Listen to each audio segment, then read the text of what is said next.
Millionaire CEO sees an unconscious girl and saves her, without imagining she would change his life forever. Marcus Richardson adjusted the rearview mirror of his Bentley Continental as he drove through the dark streets of South Side, Chicago. At 52 years old, the CEO of Richardson Industries rarely passed through that neighborhood. But on that October night in 2019, he had chosen a different route home after a meeting that ran late. The man who built a technology empire from a small, rented office now controlled a fortune of $2.3 billion. But nothing had prepared him for what was about to happen. Orange flames cut through the darkness like a fiery sword. Marcus instinctively hit the brakes, watching a two-story house being devoured by fire. The old wooden structure crackled and popped, sending sparks into the starry sky. It was a hypnotizing and terrifying spectacle at the same time. "My God," he murmured, reaching for his phone to call the fire department. That's when he saw her. A small figure was lying on the sidewalk, about 20 meters from the burning house. A child. Marcus felt his heart race. Without thinking twice, he got out of the car and ran toward the girl. The heat from the flames hit his face like invisible waves, but he kept moving forward. The girl couldn't be more than 6 or 7 years old. Her blonde hair was dirty with soot, and she wore pink pajamas with unicorn prints. She was unconscious, but breathing. Marcus picked her up in his arms, feeling how light and fragile she was. Her blue eyes opened for a moment, staring at him with an expression of pure terror before closing again.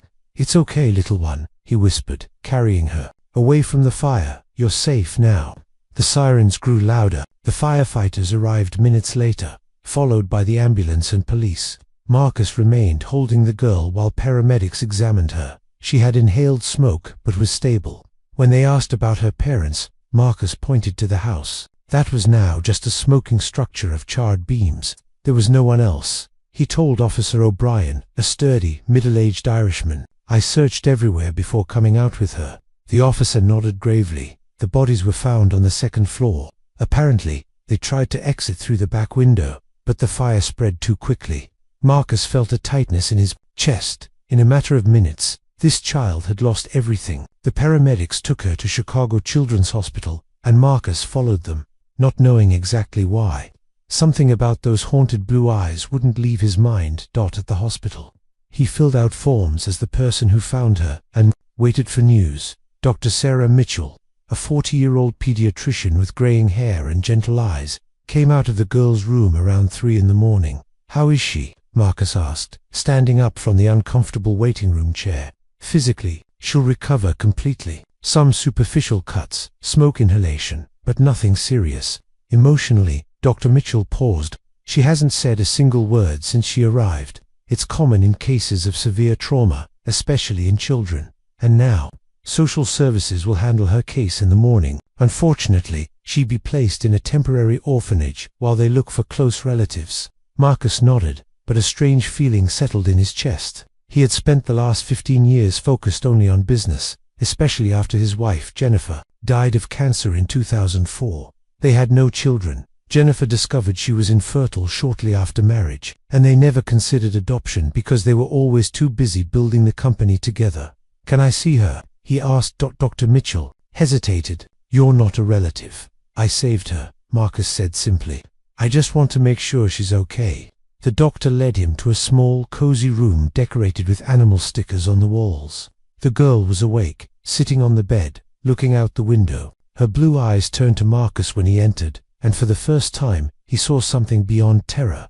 Curiosity, perhaps. "Hi," he said softly, approaching slowly. "How are you feeling?" She didn't respond but kept looking at him. "My name is Marcus. What's yours?" Silence. Dr. Mitchell whispered behind him. The neighbor said her name is Emma Carter, 6 years old, born in March 2013. Marcus sat in the chair beside the bed. "Emma is a beautiful name," he said. "You know, Emma, I lost my parents when I was young too. It was very difficult, but things got better with time." Emma's eyes filled with tears, but she said nothing. Marcus stayed there for another hour, talking softly about simple things, the weather, the drawings on the wall, how the hospital had a funny smell. Emma didn't speak, but he noticed she was paying attention. When he finally stood up to leave, she extended her small hand and touched his for a moment before pulling it back. I'll come back tomorrow to see how you are, he promised. In the parking lot, Marcus sat in the car for several minutes, trying to understand what was happening to him. In 2 decades of building businesses, he had made decisions that affected thousands of people, moved millions of dollars, but he had never felt so responsible for someone as he did at that moment. 3 days later, he was back in social worker Maria Santos's office, a 50-year-old Latina woman with a warm smile and eyes that had seen a lot. "Mr. Richardson," she said, flipping through papers on the desk, "Emma still hasn't been placed with a temporary family. We're having difficulties because she doesn't speak. Most families don't feel prepared to deal with such severe trauma. And relatives, we haven't found anyone." Her parents, David and Linda Carter, were only children. The paternal grandparents died in a car accident 3 years ago, and the maternal ones passed away when Linda was a child. Marcus took a deep breath. "I would like to adopt her." Maria raised her eyebrows. "Mr. Richardson, adoption is a complex process, especially for single men. There are background checks, home visits, psychological evaluations. I understand. I'm willing to do whatever is necessary. May I ask why? You don't even know this child." Marcus was silent for a moment. "When I saw her lying on that sidewalk, something changed in me. For the last 15 years, I've been lost in work. Maria, I built a company, accumulated money, but my life was empty. Emma needs someone, and I need her too." Maria studied his face. "Have you talked to Emma about this?" "She still doesn't speak. Maybe she'll speak to you. You're the only person she's shown any connection with so far." That afternoon, Marcus returned to the hospital. Emma was in the same place, looking out the window. But this time, when he entered, she smiled. It was a small, hesitant smile, but it was the first expression of happiness he had seen in her. "Hi, Emma," he said, sitting down. "I have an important question for you." She turned her face to him, waiting. "How would you feel about coming to live with me? I have a big house with a yard, and you'd have your own room. We could decorate it however you want." Emma's eyes widened. She looked at him for a long moment, then nodded slowly. "Would you like that?" Marcus asked, feeling his heart accelerate. Emma nodded again, more firmly this time. Then, for the first time since the fire, she spoke. Her voice was small and hoarse. You won't leave me." Marcus felt his eyes fill with tears. "Never," he promised. "I'll never leave you, Emma." The adoption process took 4 months. During this time, Marcus visited Emma at the temporary shelter every day after work. Gradually, she began to speak more, although she was still very quiet. Dr. Patricia Reeves, the child psychologist assigned to the case, explained that Emma was progressing well, considering the trauma. "She's formed a strong bond with you, Mr. Richardson," Dr. Reeves said during one of their sessions in January 2020. "It's remarkable, actually. It usually takes much longer for traumatized children to trust adults again." Marcus had completely transformed the guest room of his Lake Forest mansion. He painted the walls light pink, bought white furniture with gold details, and filled the space with stuffed animals, children's books, and educational toys. There was also a small table with colored pencils and paper. Emma had shown interest in drawing during her visits. On the day he finally brought Emma home, she held his hand tightly as they walked through the front door. The 8,000-square-foot house suddenly seemed even bigger and emptier, but also fuller of possibilities. "This is your home now," Marcus said, kneeling to her height. "You can go wherever you want, touch whatever you want. Everything here is yours, too." Emma looked around with wide eyes. The house was elegant but cozy, with fireplaces, Persian rugs, and large windows that offered views of Lake Michigan. When he took her to see her room, she stopped at the doorway, mouth agape. Is it mine?" she asked in a low voice. "All yours." Marcus smiled. "What do you think?" Emma ran to the bed and threw herself onto the pink comforter with silver stars. "It's the most beautiful room in the whole world." In the first days, Emma was extremely polite and cautious. She asked permission for everything: to go to the bathroom, to get a glass of water, to sit on the couch. Marcus realized she was testing boundaries, expecting to be rejected or punished. "Emma," he said one morning while they were having breakfast, "together this is your home. You don't need to ask permission for normal things, okay? You can get food from the fridge when you're hungry. You can watch TV. You can play with your toys. The only rule is to let me know if you're going to leave the yard." What if I do something wrong? She asked, stirring her cereal. Then we'll talk about it and you'll learn. But I'll never yell at you or send you away, I promise. It was during this first week that Marcus noticed something unusual. Emma was playing with building blocks in the living room when he arrived from work. But she wasn't just randomly stacking the blocks. She had created complex patterns, perfect geometric structures that seemed impossible for a 6-year-old child. This is incredible, Emma, he said, sitting on the floor beside her. How did you learn to do this? I don't know, she replied, not taking her eyes off the blocks. I just see the numbers in my head, and they tell me where to put them. What numbers? Emma stopped and looked at him. Don't you see numbers in everything? Marcus was intrigued. The next night, he brought home some more complex puzzles, -500-piece puzzles, intended for children, 12 years or older. Emma completed them in less than an hour each, working with an intense concentration that was almost hypnotizing to watch. Emma, he said carefully, do you remember doing things like this with your parents? Her face immediately closed off. I don't want to talk about them. Marcus respected her boundary, but his curiosity only grew. He began to observe Emma more closely. She memorized TV commercials after seeing them just once. When they went to the supermarket, she could calculate the exact change before the cashier even did. And there was something about the way she looked at things, as if she was seeing patterns that were invisible to others. One February night, Marcus found Emma in the kitchen at 2 a.m., sitting at the table with a stack of his personal financial statements that she had pulled from his work briefcase. Emma, what are you doing awake? Sorry, she said quickly, trying to push the papers back. I couldn't sleep, and I saw these numbers. Marcus sat beside her. It's okay. Do you understand what these numbers mean? Emma nodded. They're about money. This one is the things you bought this month. She pointed to a column. And this one is how much you earned, and this number is wrong. Wrong. They added wrong. It should be $847,293, not $847,393. Marcus grabbed a calculator and checked. Emma was right. There was a $100 error that neither he nor his accountant had noticed. How did you know that? He asked, amazed. I don't know. I just look at the numbers and they make sense. Like music, you know. When a note is wrong, you hear it. Marcus stayed up late that night, researching gifted children and early mathematical abilities. Everything he read suggested that Emma had extraordinary capabilities, but there was also something more, an almost supernatural intuition about patterns and numbers that went beyond what he had read about child prodigies. The next morning, he called Dr. Reeves. Emma is showing very advanced mathematical abilities, he explained. I think we should do some testing.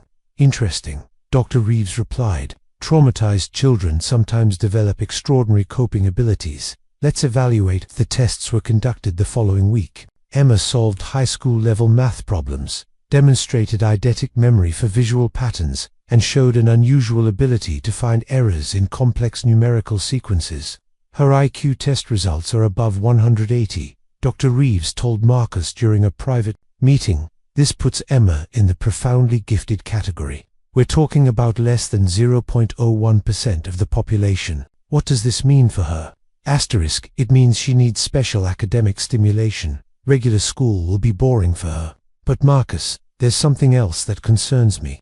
What? Emma frequently mentions seeing numbers in everything. She describes mathematical patterns in nature, in people, even in conversations. It's almost as if she processes the entire world through a mathematical lens. This could be a result of trauma, or it could be something deeper. Marcus felt a chill down his spine. What do you mean, deeper? Well, it's possible that her abilities aren't just the result of natural giftedness. Sometimes, extreme traumas can unlock latent capacities in the brain. Or, she hesitated. Or she was exposed to something that developed these capacities before the fire. You said the parents worked doing what? Marcus stopped. Actually, I never investigated that thoroughly. The social worker said they had no recent registered employment. Dr. Reeves frowned. That's strange. How did they support a daughter without registered income? That night, after Emma went to sleep, Marcus sat in his office and began researching David and Linda Carter. What he found was disturbing. There were practically no records of their lives before 2015. It was as if they had appeared out of nowhere for years before the fire. He hired a private investigator. Janet Walsh, a former Chicago police detective with a reputation for finding information others couldn't. "I want you to find out everything about David and Linda Carter," he told her during their first meeting. "Where they worked, where they came from, why there are no records before 2015. Do you suspect something specific?" Janet asked. Marcus looked out the window at the yard, where Emma was playing with her dolls under the supervision of the nanny, Mrs. Patterson. "I suspect there's much more to this story than it appears." 3 days later, Janet called with alarming news. "Marcus, you need to meet me in person. I can't talk about this over the phone." They met at a discreet cafe downtown. Janet looked tense. "David and Linda Carter didn't exist before 2015, she said in a low voice. "Those names are false identities. Forged documents, but very well done. Whoever they were, they had resources and knowledge to create completely new identities."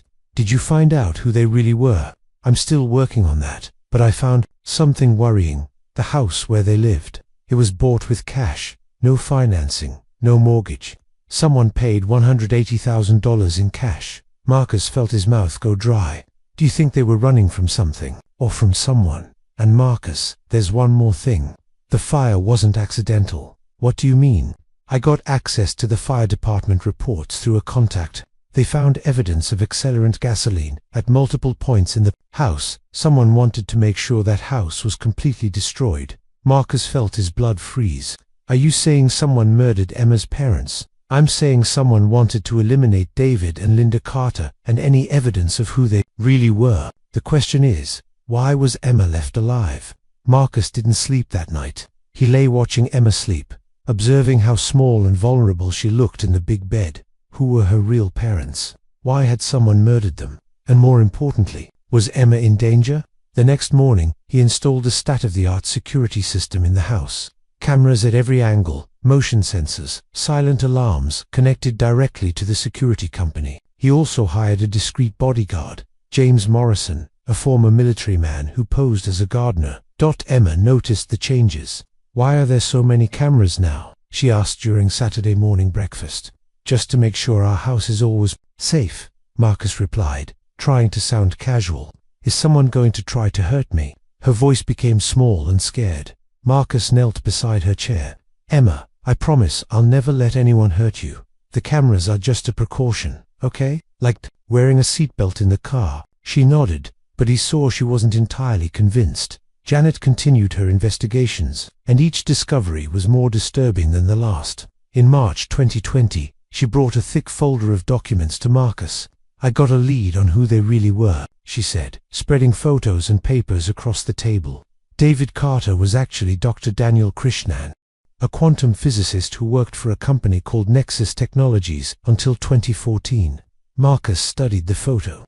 It was definitely the man who had died in the fire, but younger, wearing an expensive suit and posing next to complex scientific equipment. And Linda, Dr. Linda Chen, biochemist, specialized in cognitive neuroscience. They worked together at Nexus. What is Nexus Technologies? That's where it gets interesting. Officially, it was a biomedical research company, but my sources suggest they worked on classified projects for the government, something related to cognitive enhancement. Marcus felt a shiver. Cognitive enhancement. Ways to increase human intelligence, improve memory, accelerate mental processing. And Marcus. Janet paused. Emma was born in March 2013. Daniel and Linda disappeared from Nexus in December 2014, when she was 1 year and 9 months old. Do you think they fled with Emma, or they discovered something about the project that scared them so much they had to disappear? What if? Janet hesitated. What if Emma was one of the test subjects? The possibility hit Marcus like a punch to the stomach. Emma's extraordinary abilities, her capacity to see mathematical patterns in everything, her photographic memory, it wasn't just natural giftedness, it was the result of experimentation. But she was just a baby, Marcus protested. Exactly the ideal age for neurological modifications. The brain was still developing. Marcus needed to sit down. My God, if this is true, then whoever killed her parents was after her, and probably still is. That night, Marcus had a very careful conversation with Emma. He found her in her room, working on a math project he had brought from the office. Complex statistical analyses that she completed as if they were children's games. Emma, he said, sitting on the bed beside her. "Do you remember anything about your parents before you moved to that house?" Emma stopped writing. "I don't like thinking about them." "I know, sweetheart, but sometimes remembering can help us understand important things." "Like what?" Marcus chose his words carefully. "Do you remember going to any special place with them? Somewhere with lots of people in white coats, maybe?" Emma's eyes widened. "You mean the place with the machines that made noise? Can you tell me about that place?" Emma put down her pencil and turned to him. "I was very little, but I remember a little. There were very bright lights and big machines that went beep beep, and there was a man with glasses who always gave me stickers after the machines stopped making noise. Do you remember that man's name?" "Dr. Wesley, I think. He was nice, but Mummy always cried after we left there."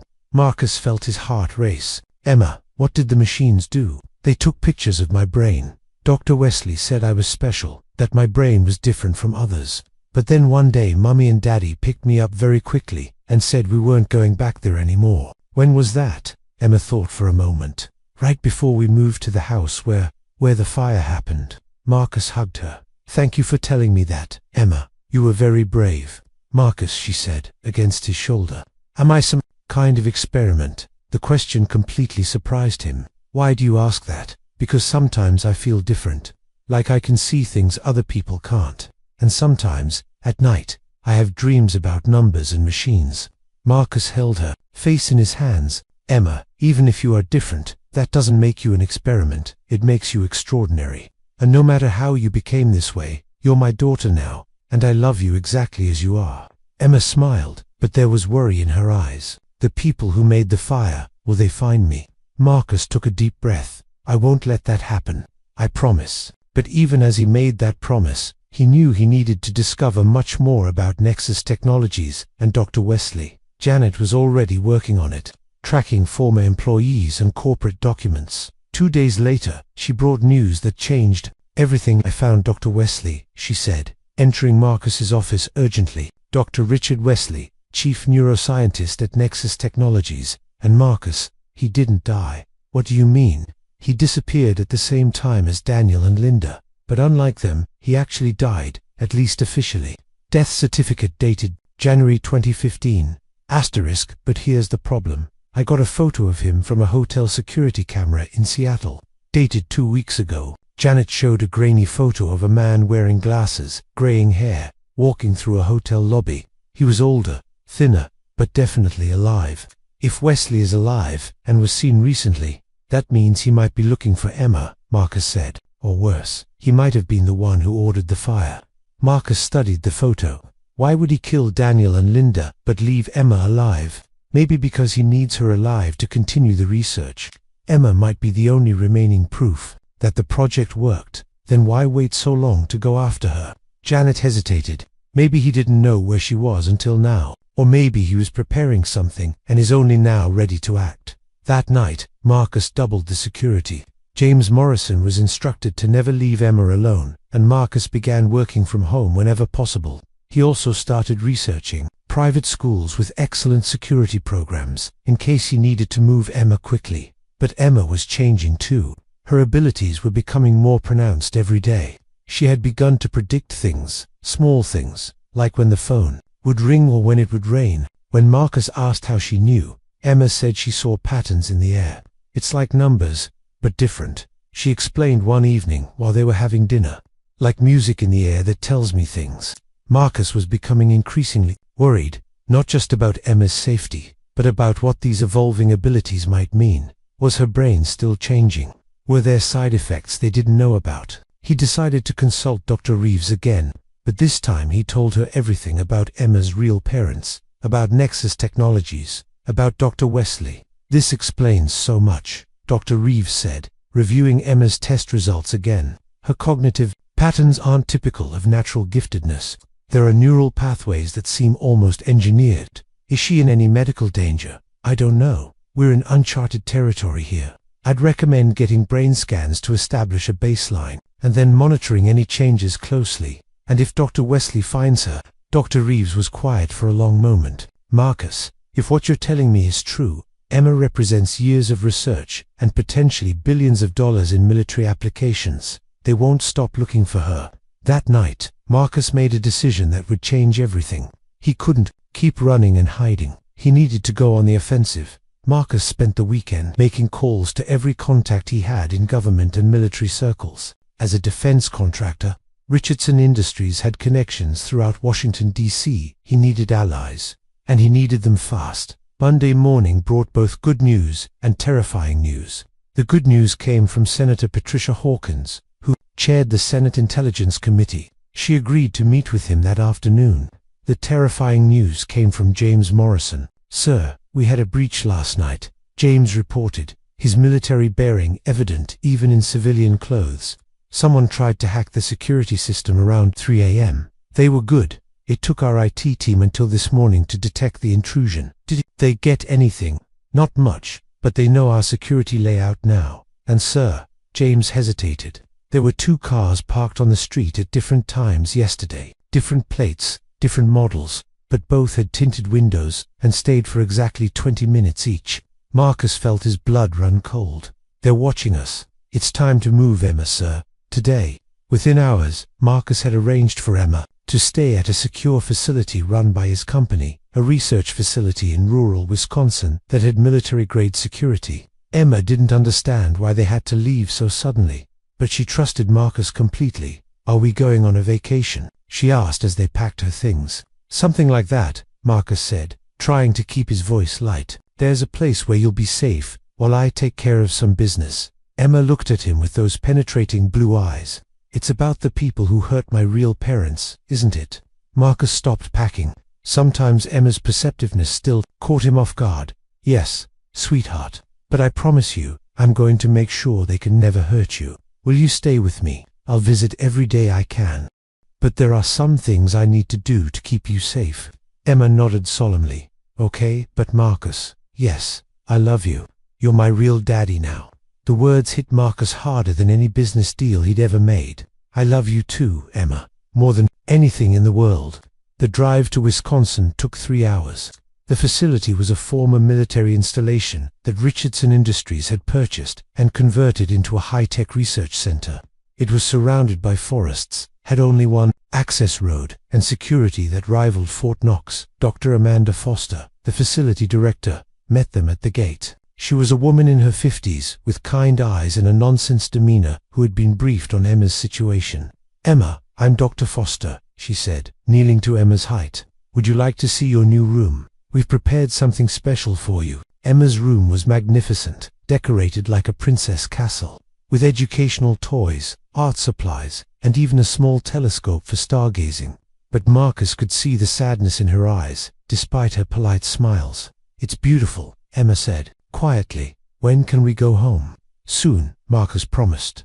Though he had no idea if that was true, Dr. Foster took Marcus aside while Emma explored her room. "We've arranged for specialized tutoring and recreational activities. She'll be comfortable here, but Marcus, she's going to need emotional support.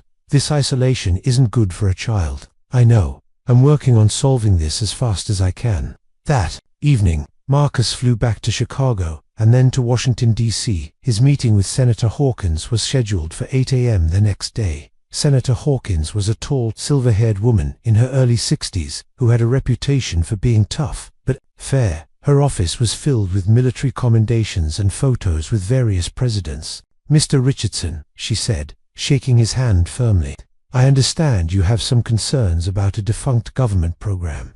Marcus laid out everything: Emma's rescue, her abilities, the discovery about her parents, Dr. Wesley's apparent survival. He showed her all of Janet's evidence and Dr. Reeves' test results. Senator Hawkins listened without interruption, occasionally taking notes. When Marcus finished, she was quiet for a long moment. "The Nexus program was terminated in 2014, she finally said. "Officially, it never existed.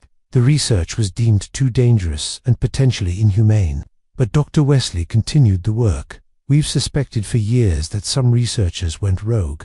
Your daughter may be proof of that." She paused. "Mr. Richardson, what exactly are you asking of me?" "Protection for Emma, and help shutting down whoever is trying to get to her." "That's a tall order. But if what you're telling me is true, this is a national security issue." She picked up her phone. "I'm calling in some favors. There are people who need to hear this story. Within 2 hours, Marcus found himself in a secure conference room with 3 other people: General Patricia Hayes from the Defense Intelligence Agency, Dr. Michael Chen from the CDC, and Agent Sarah Park from a division of the FBI he'd never heard of. "Mr. Richardson," General Hayes said, "we've been tracking unauthorized cognitive enhancement research for years. Your daughter represents a breakthrough we thought was impossible. The question," Agent Park added, "is whether the enhancement is stable or if she's a ticking time bomb." "What do you mean?" Marcus demanded. Dr. Chen leaned forward. "Experimental neural modification in infants could have unpredictable long-term effects. Enhanced cognitive abilities might come at the cost of emotional stability, physical health, or even sanity." Marcus felt panic rising. "Are you saying Emma is in danger from the experiments themselves?" "We don't know," Dr. Chen admitted. "That's why we need to study her. But more importantly, we need to find Dr. Wesley and anyone else involved in this program." "In exchange for what?" Marcus asked. "Full protection for your daughter," General Hayes said. "New identities, if necessary. Round-the-clock security, whatever it takes." "And Emma, what happens to her?" "She goes back to being a normal little girl," Senator Hawkins said, "with some very extraordinary abilities that will help her understand and control." Marcus thought about Emma alone in that facility in Wisconsin, probably missing him terribly. "How long will this take?" "That depends on how quickly we can track down the people who are after her," Agent Park said. "But I can tell you this, running and hiding isn't a long-term solution. Eventually, they'll find her." "So what's the plan?" General Hayes smiled grimly. "We're going to use you as bait." The plan was risky but elegant. Marcus would return to his normal routine, but with federal protection watching his every move. When Dr. Wesley or his associates made their move, law enforcement would be ready. "The key," Agent Park explained during a briefing the next day, "is making them think Emma is still with you. We'll use decoy vehicles, staged phone calls, anything to maintain the illusion." Marcus didn't like using himself as bait, but he liked the idea of Emma being hunted for the rest of her life even less. He returned to Chicago that evening and immediately noticed the subtle changes. James Morrison was still his gardener, but now Marcus could spot at least 3 other federal agents positioned around his property. His phone was being monitored, his internet traffic tracked, and every person who came within a mile of his house was being investigated. The first contact came 3 days later. Marcus was in his office at Richardson Industries when his secretary buzzed him. "Mr. Richardson, there's a Dr. Wesley here to see you. He says it's about Emma." Marcus's blood ran cold, but he forced his voice to remain steady. "Send him in." The man who entered his office was definitely the same person from the hotel security photo, but seeing him in person was more unnerving. Dr. Richard Wesley looked like a kindly grandfather, average height, graying hair, wire-rimmed glasses, and a gentle smile. If Marcus had met him in a coffee shop, he would have seemed completely harmless. "Mr. Richardson," Dr. Wesley said, extending his hand, "thank you for seeing me. I understand you've been caring for Emma Carter." Marcus didn't shake his hand. "What do you want?" "To reunite with my granddaughter, of course." The lie was so audacious it took Marcus a moment to respond. "Your granddaughter, biologically speaking," Dr. Wesley said, settling into a chair. "Without being invited, Emma's genetic material came from me. In a very real sense, I'm her creator. You're sick." Dr. Wesley smiled sadly. "I'm a scientist, Mr. Richardson. Emma represents the pinnacle of human cognitive evolution. She's not just gifted, she's the next step in human development. She's a little girl who lost her parents. Her parents were thieves who stole government property. Emma was never meant to leave our care." Marcus forced himself to remain calm, knowing that every word was being recorded by the federal agents. "What do you want from me?" "Simple. Bring Emma to me, and I'll ensure you're compensated for your custodial services. Say, $50 million. And if I refuse," Dr. Wesley's smile disappeared, "then Emma will be retrieved by other means, and you might find yourself facing charges for harboring stolen government assets. Get out of my office." Dr. Wesley stood slowly. "You have 48 hours to consider my offer, Mr. Richardson.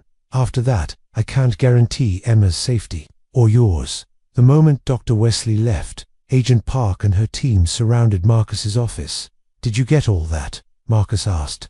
"Every word," Agent Park confirmed. "He just confessed to multiple federal crimes. But Marcus, he's right about one thing.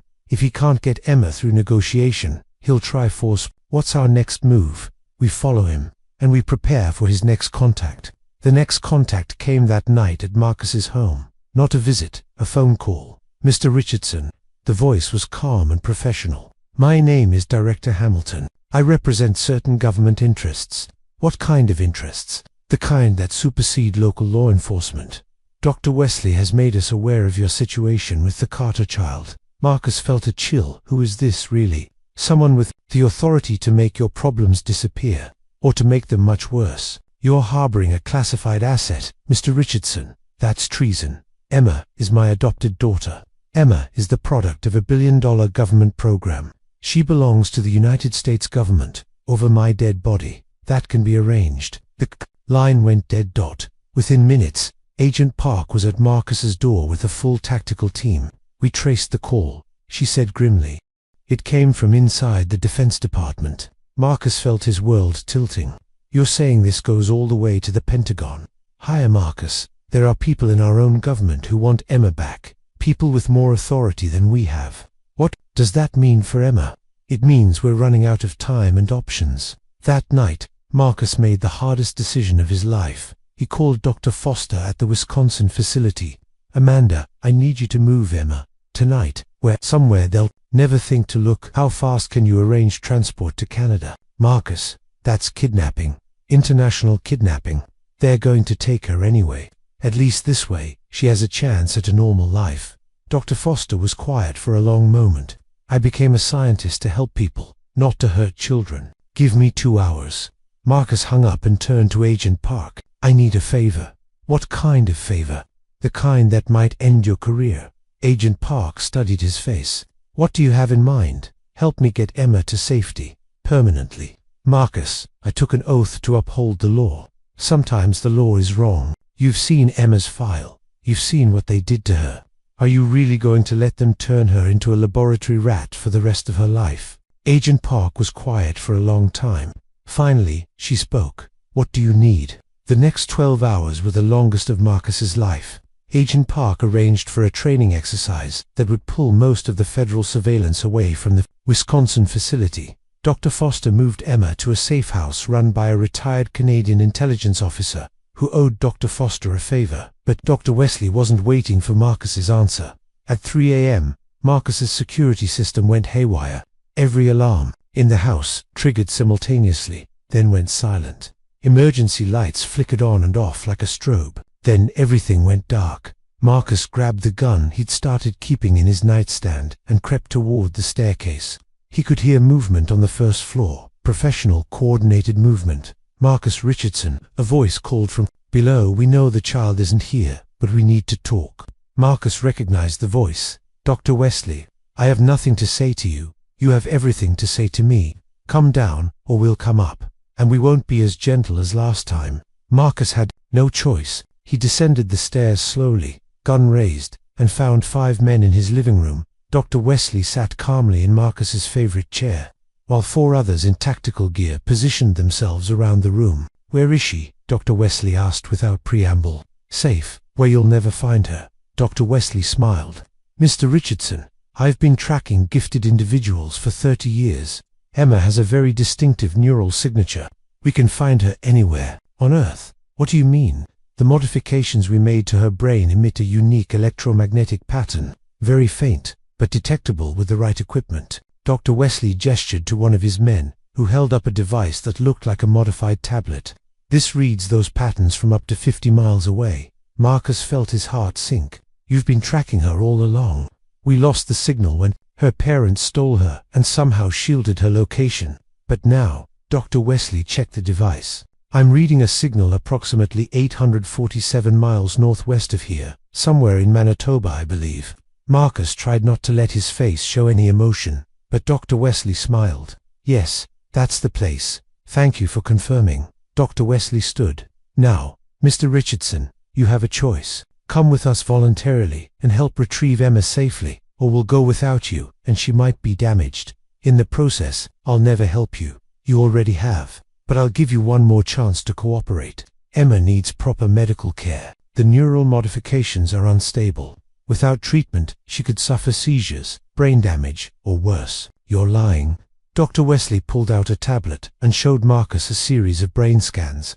These are Emma's scans from when she was 18 months old, and these are projections of what her brain should look like now. The images were terrifying. Areas of Emma's brain were showing signs of irregular growth and activity. The modifications were designed to stabilize by age 7. Dr. Wesley continued. If we don't intervene soon, Emma will lose her enhanced abilities. But more importantly, she might lose her sanity. Marcus stared at the scans. How do I know these are real? You don't. But can you risk being wrong? How has Emma been lately? Any headaches? Unusual behavior? Difficulty sleeping? Marcus thought about Emma's recent predictions and her talk of seeing patterns in the air. She had been having nightmares lately too. Even if that's true, Marcus said, I won't let you turn her into a weapon. Who said anything about weapons? Mr. Richardson. Emma could revolutionize medicine, education, space exploration. She could help solve climate change, cure diseases, unlock the mysteries of consciousness itself. Is keeping her as your daughter really worth denying humanity those gifts? Marcus felt his resolve wavering. Everything Dr. Wesley said might be true, but he'd also lied about everything else. Even if I believed you, Marcus said carefully, how do I know you won't just disappear with her again? Because this time, you'll be part of the process. Full transparency. You can stay with Emma throughout her treatment. You can even adopt her officially once the medical issues are resolved. And if I refuse, Dr. Wesley's expression hardened, then we'll take her anyway, and you'll spend the rest of your life wondering if you could have saved her. Marcus looked at the brain scans again. The abnormal patterns were undeniable, but something felt wrong about the whole situation. I need time to think, Marcus said. You have until sunrise. After that, we're going to Canada, with or without your cooperation. Dr. Wesley and his team left as quietly as they had arrived. Marcus immediately called Agent Park. They're going after Emma, he said without preamble, and they claim she's in medical danger. The brain scans. You knew about this. Agent Park was quiet for a moment. We suspected, Marcus. The modifications Dr. Wesley made were experimental. There could be long-term consequences we don't understand. So you've been lying to me too. We've been trying to protect both of you. But if Emma really is in medical danger, what are you saying? I'm saying maybe Dr. Wesley is telling the truth about this part. Maybe Emma does need medical intervention. Marcus felt betrayed by everyone. Whose side are you on? I'm on Emma's side, and if there's even a chance she's in danger, we need to consider all options. Marcus hung up and sat in his dark living room, trying to think. Everything he thought he knew kept shifting. Was Emma really in medical danger? Were the modifications destabilizing? Could he risk her life to keep her away from Dr. Wesley? He made a decision that surprised even himself. He called Dr. Wesley back. I'll come with you, Marcus said. But I have conditions. What conditions? Full medical transparency. I want independent doctors to examine her.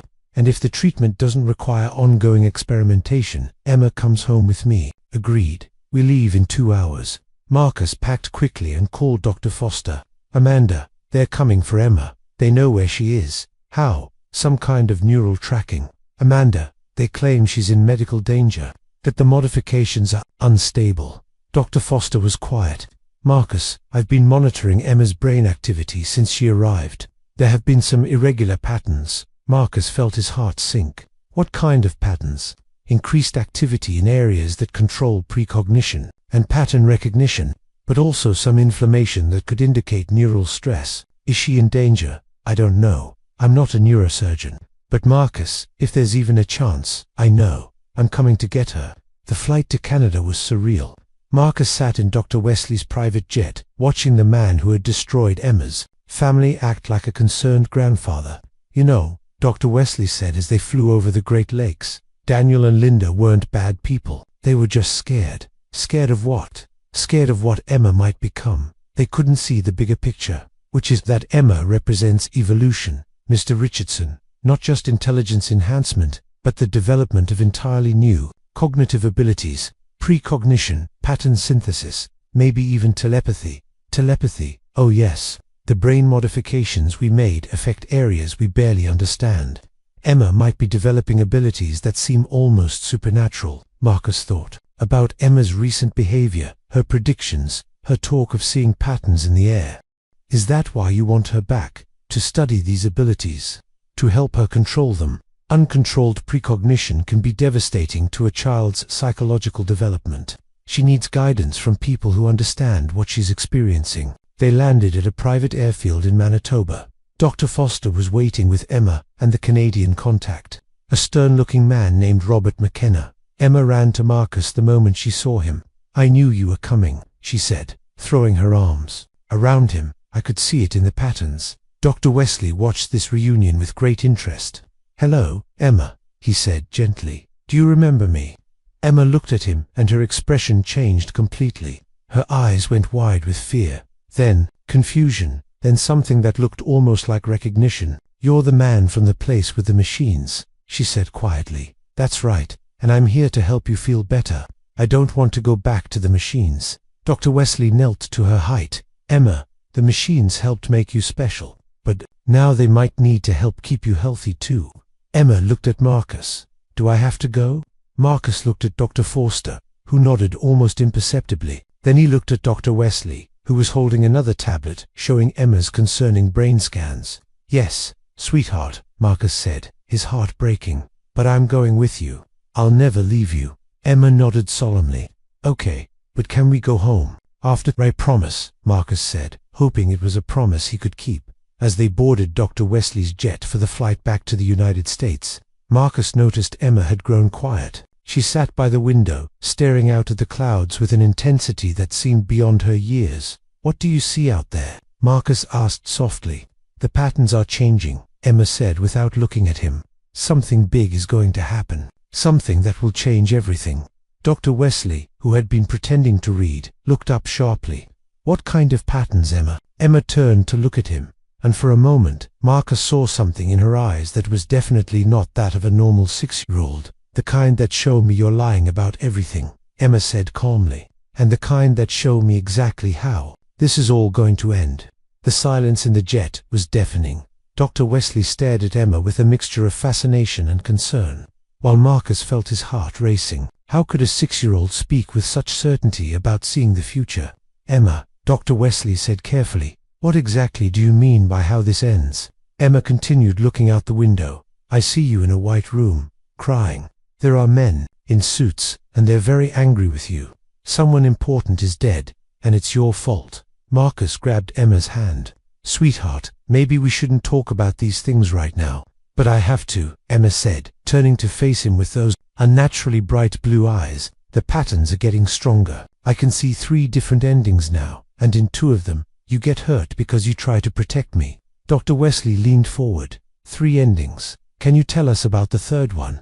In that one, everyone learns the truth about the other children." Marcus felt ice in his veins. "What other children?"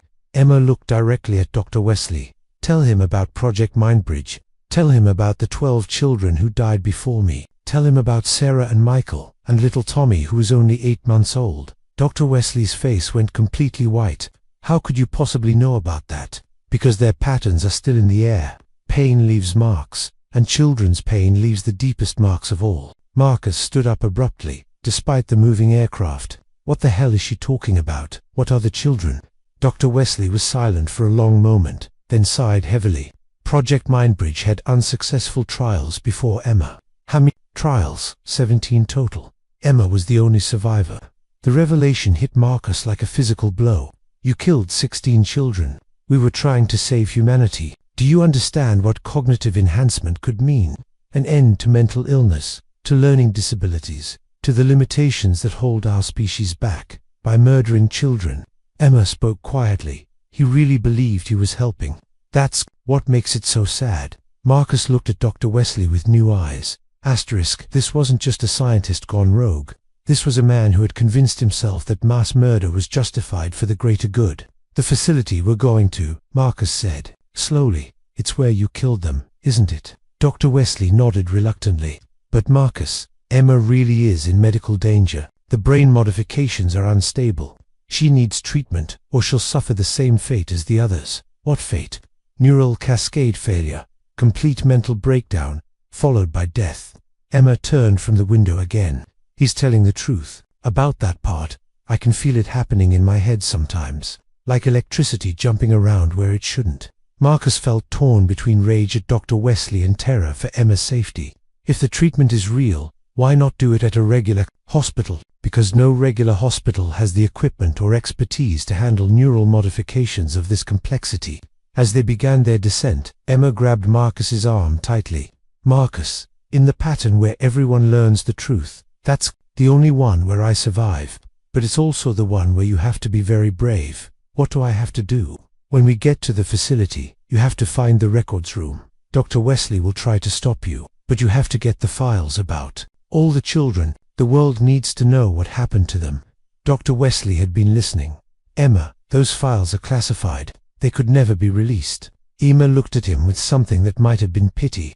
Dr. Wesley, in about 6 hours, Agent Park is going to arrive at the facility with a federal warrant. In about 8 hours, news crews will be broadcasting live from the parking lot. And in about 12 hours, you're going to be arrested for crimes against humanity. How could you possibly know that? Because I can see the patterns of cause and effect. Marcus calling Agent Park from the plane bathroom in 10 minutes causes everything else. Marcus looked at Emma in amazement. You want me to call Agent Park? Only if you want to save me. And only if you want justice for Sarah and Michael and Tommy and all the others. Dr. Wesley looked panicked now. Emma, if federal agents storm the facility while you're undergoing treatment, the interruption could kill you. Maybe. But if they don't come, you'll kill me anyway. Just more slowly. The plane touched down at a private airfield in Nevada.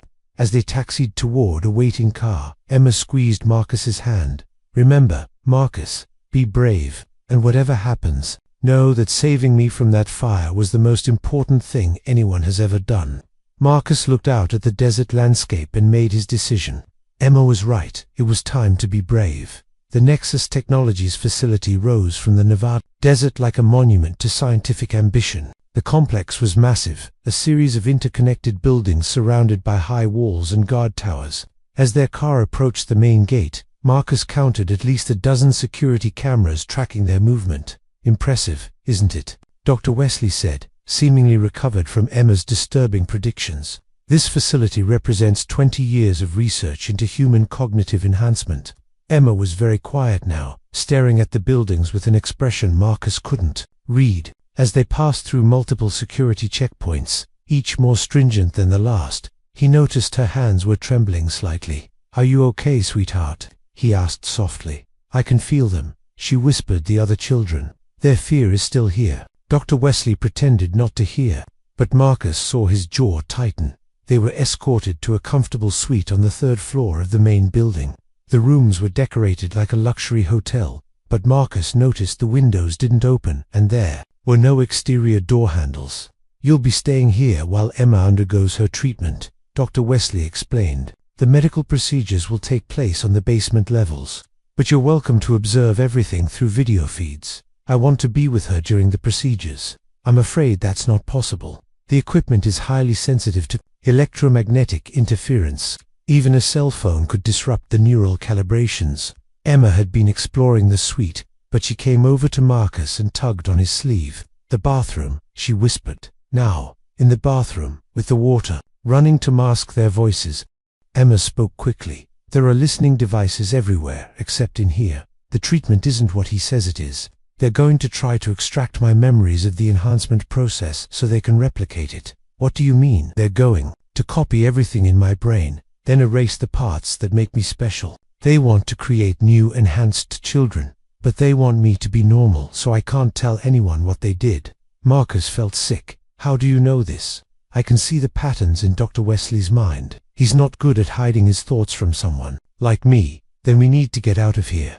We can't, not yet.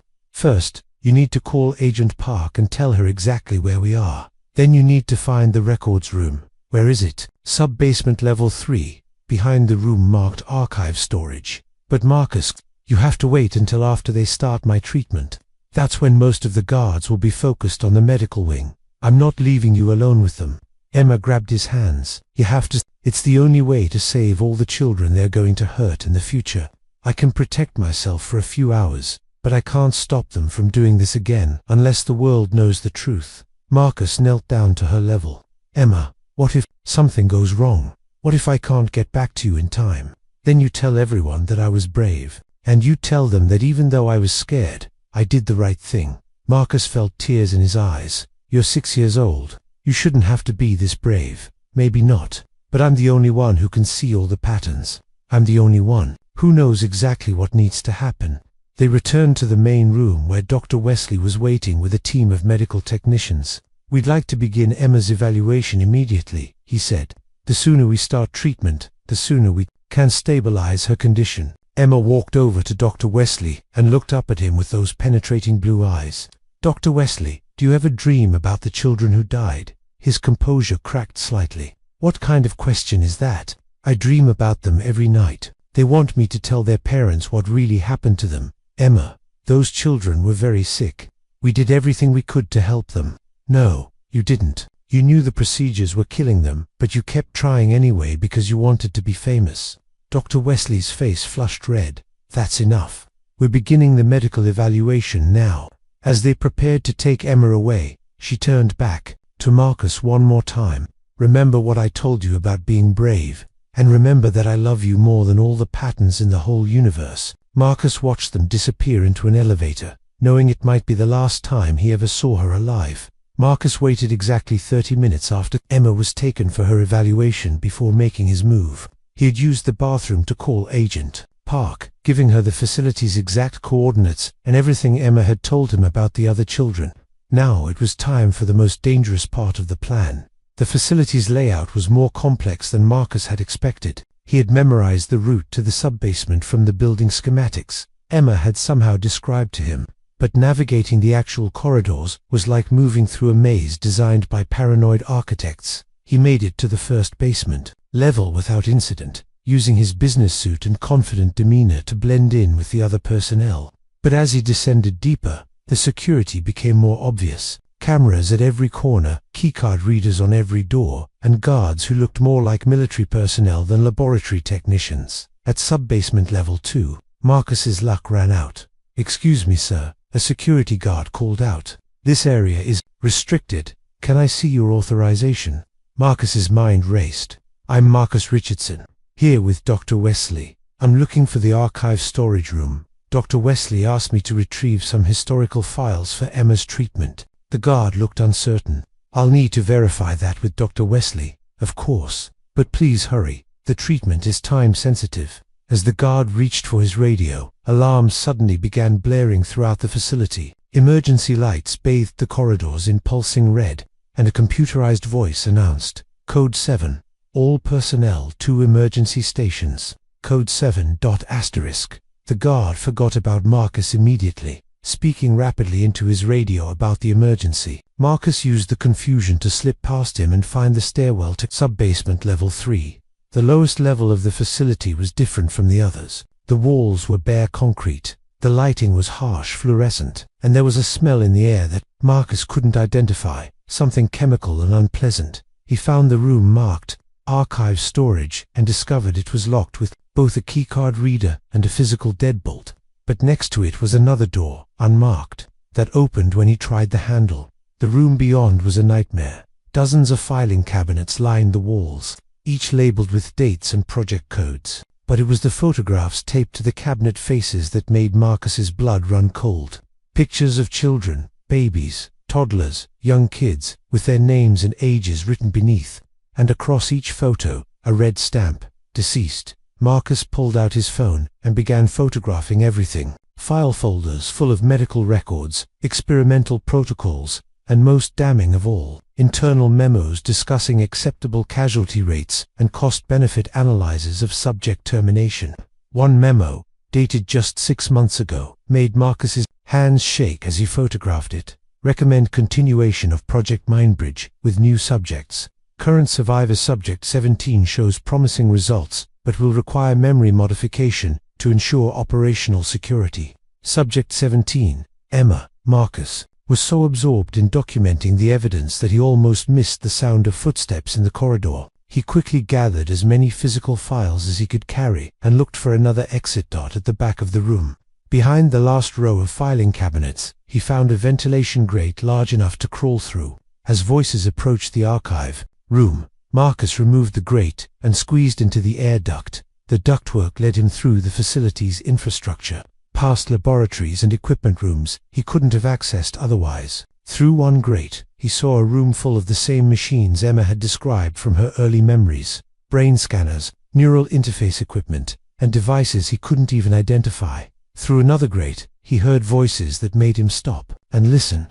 The federal agents are already at the perimeter, someone was saying. How long until they breach the facility? 20 minutes, maybe less. We need to accelerate the memory extraction. What about the girl's guardian?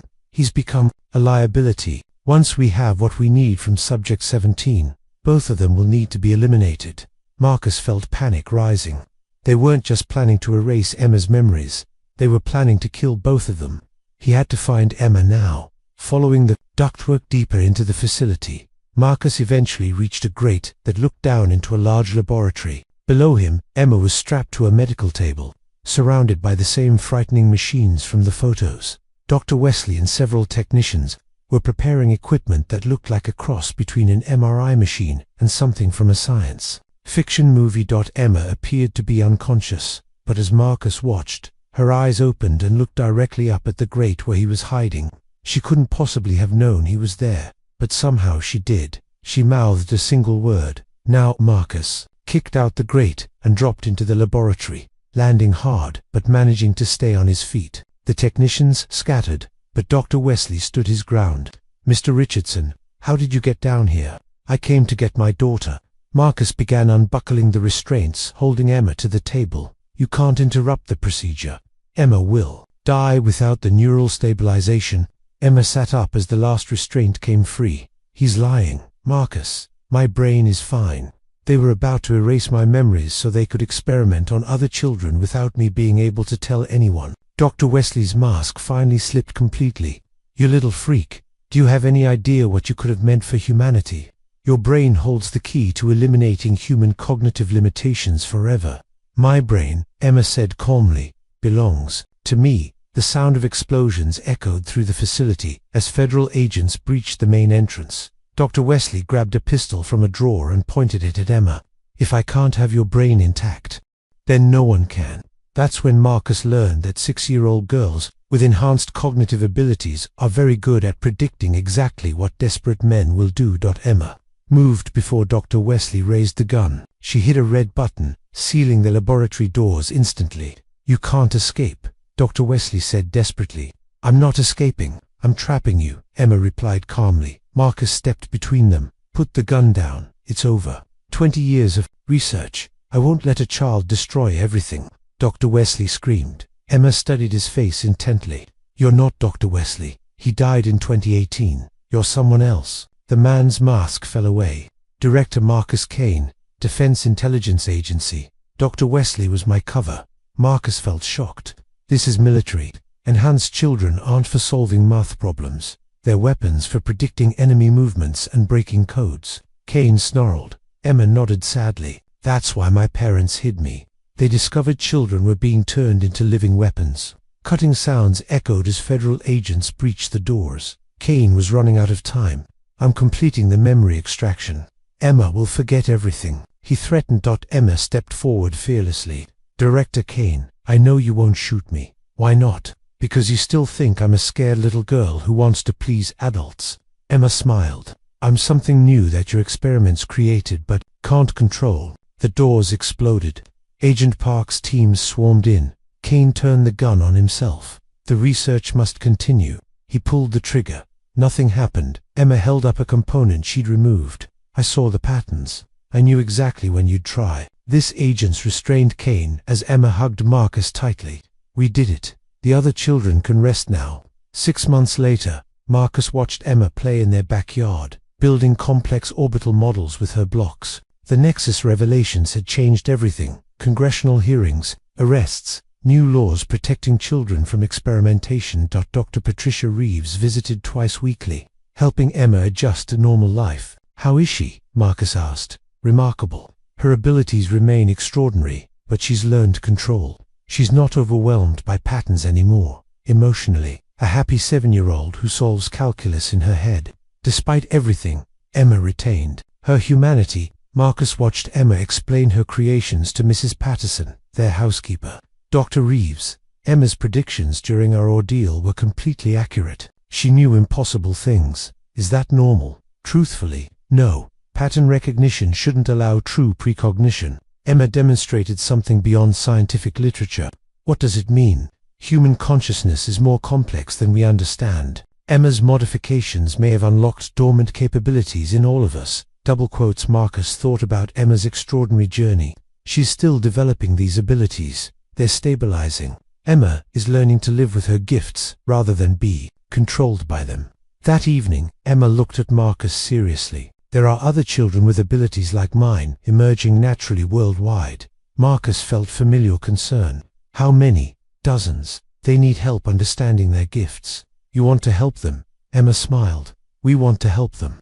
The Richardson Foundation for Gifted Children. Marcus hugged her.